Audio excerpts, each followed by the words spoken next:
Hola estudiantes, por esa sección practicamos con to be verb, ok, so ser o estar. En práctica 1, 2 y 3 practicamos escribir preguntas sobre verbos normales, pero esa sección practica con to be verb.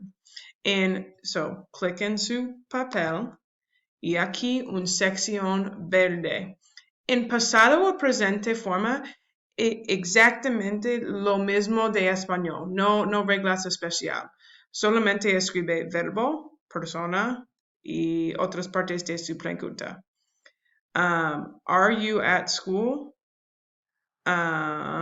So solamente estás en la escuela. Muy fácil, ¿ok? Verbo, persona, otras partes de pregunta.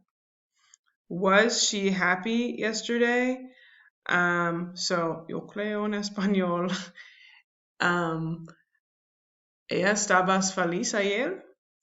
Es posible un poquito diferente en español, pero yo creo es eso. En el futuro está diferente. Okay?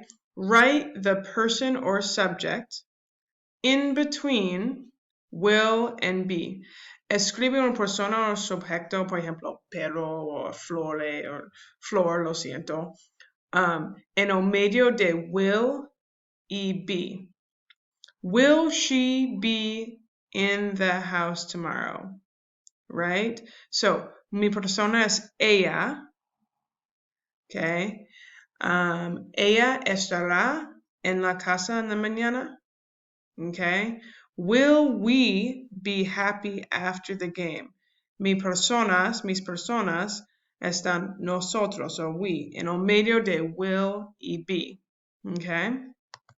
So, primero, por esa actividad, yo tengo preguntas en pasado, presente y futuro. Yo creo solamente futuro está difícil porque en pasado y presente está normal.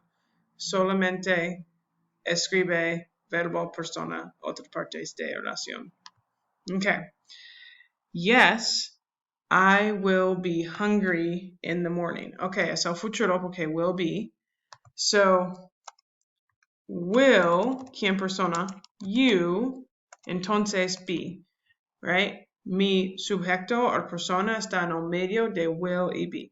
Will you be hungry in the morning? Ahorita completo un poquito otro ejemplo.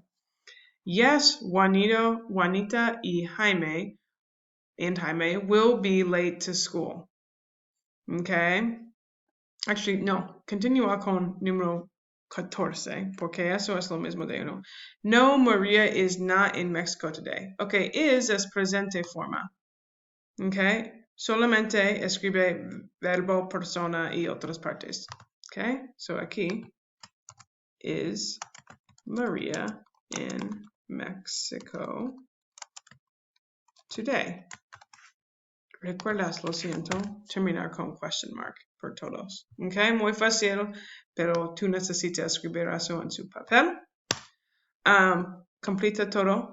Y la última sección, después de eso, enviar un mensaje en su computadora, mensaje, listo por práctica 5. Después de eso, tiene Master Check. Gracias y si tiene preguntas, enviar un mensaje.